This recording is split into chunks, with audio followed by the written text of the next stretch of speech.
Bringing us an exclusive interview with Attorney General Eric Holder. And Pierre, the Attorney General really sounding the alarm about how this conflict between Israel and Hamas and across the Mideast could really intensify the terror threat here at home. Really is, George. As the conflict intensifies between Israel and Hamas, Holder said he'll be on the lookout for any hint of violence here at home. He said that potential and what is happening in Syria makes for an especially dangerous moment. We met the Attorney General in London after a series of urgent meetings with European justice ministers about the threat from Syria. Do they share your sense of urgency about Syria? There's a great concern about this Syrian foreign fighters problem. We estimate there are about 7,000 of them right now in Syria, coming from Europe, coming from the United States, and great concern about the impact they're having not only there, but the potential impact they could have back in their home countries. Congressman Rogers of the House Intelligence Committee made a comment recently that he had not seen a situation where there were so many threat streams, so active at one moment, perhaps since 9/11. No, I think we are at a dangerous time. Moments later, when we sat down, Holder laid out his concerns in stark, disturbing detail. You sounded the alarm this week about Americans and Europeans going to Syria. Is this a clear and present danger? I think it is. In some ways, it's more frightening than anything I think I've seen as Attorney General. 9/11 was something that kind of came out of the blue. This is a situation that we can see developing, and the potential that I see coming out, the negative potential I see coming out of the facts in Syria and Iraq now are quite concerning. Among the concerns, intelligence that bomb makers from Yemen, those responsible for the 2009 underwear bomb plot, are now in Syria joining forces with the thousands of foreign fighters there. Is that a particularly nasty mix? That's a deadly combination, where you have people who have the technical know-how along with the people who have this kind of fervor to give their lives in support of a cause that is directed at the United States and directed at its allies. And it's something that gives us really extreme concern. Sources tell ABC News U.S. intelligence suspects Yemeni bomb makers in Syria have designed an explosive device small enough to fit in a laptop computer. It's why the U.S. asked overseas airports to step up security, including requiring some passengers to turn on a laptop or other electronic devices.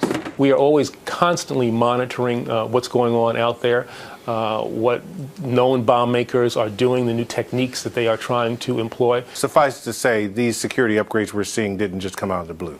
No, these are not things that we just decided it was July, so let's do something new. This is not a test.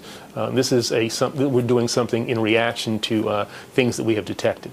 Americans who've gone into Syria and made their way home. Can you give us a sense of how many people that we're talking about that are under various levels of surveillance inside the United States? Well, I'd say that we have dozens of investigations that are underway. The FBI is on top of these. And out of Syria, another challenge: ISIS, the Islamic State of Iraq and Syria. They've taken over huge chunks of Iraq, stealing weapons and plundering millions of dollars. They've even allegedly confiscated low-grade radioactive material that could be used for a dirty bomb. How concerned should Americans at home be about ISIS? Well, I think at this point, ISIS is a body that is concerned about doing things only in Iraq and in Syria. If they are able to consolidate their gains in that area, I think it's just a matter of time before they start looking outward and start looking at the West and at the United States in particular. So this is something that we have to get on top of and get on top of now. Is there a sense that there's a resurgence going on now with al-Qaeda? Well, al-Qaeda core has certainly been diminished, but as we have been saying for some time, other factions of al-Qaeda have become stronger, and now even groups that were once part of al-Qaeda and have now split from them have become strong. The administration recently scored a victory in the war on terror with the capture of Ahmed Abu Khattala, one of the alleged planners of the assault on the U.S. consulate in Benghazi that killed U.S. Ambassador Chris Stevens and 3 other Americans. But even that has not been without controversy. Critics have said it took too long to get him. He was having lunch in public, being interviewed by journalists. What say you to that?